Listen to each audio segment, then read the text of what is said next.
you have the 2 days, you have the 7 days, you have the 10 days all set out in Article 145.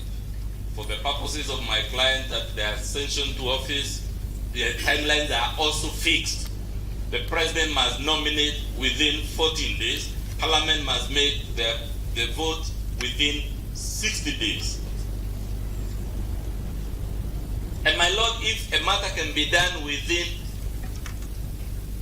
14 days, by way of example, it cannot be a grievance that it was done on day 1 instead of day 14, or on day 7, or day 5. If the Speaker of the National Assembly had 2 days to refer the matter to the Senate, it cannot be a valid grievance before you that he referred it within 2 seconds. The Speaker should be commended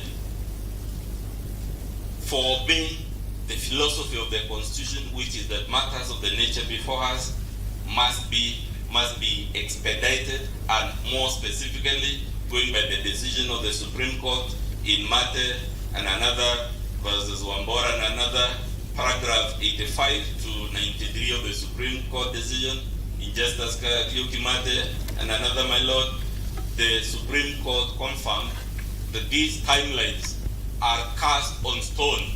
They are inflexible. We cannot expand them, not even by an hydraulic mechanism. And the Supreme Court, that's part of the reason, my lord, the Supreme Court made the unusual order I referred you where, for the first time, because I've never seen this in my entire career, where the Supreme Court upholds the violation of a High Court order, because that High Court order had been made in ignorance of the fixed and inflexible nature of this timeline. My lord, the attacks against the standing orders, whether it is standing order number 64 of the National Assembly, or the standing order number 78 of the Senate, or indeed any other standing order, to the extent that it is clear these standing orders are actually just rehashing what the Constitution already says. There is nothing new.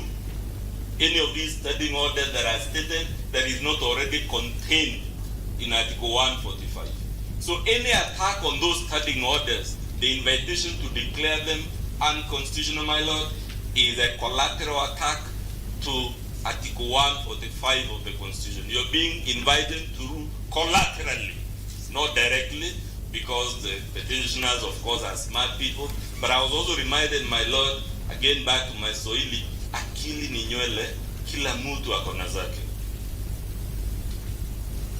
You're being asked to invalidate Article 145 under the guise that you're invalidating the standing orders of the National Assembly and the standing orders of the Senate. But the point, my lord, is it is clear in Article 2, sub-Article 3 of our Constitution that the provisions of our Constitution cannot be challenged before any court or tribunal. And if they cannot be challenged directly, they cannot be challenged collaterally. So it's a collateral attack against the Constitution. It is not possible.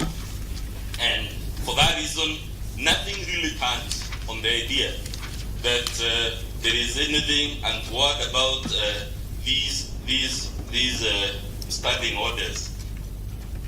It is inconceivable, my lord, that the timelines are open-ended when we go through the committee route or through the Senate route.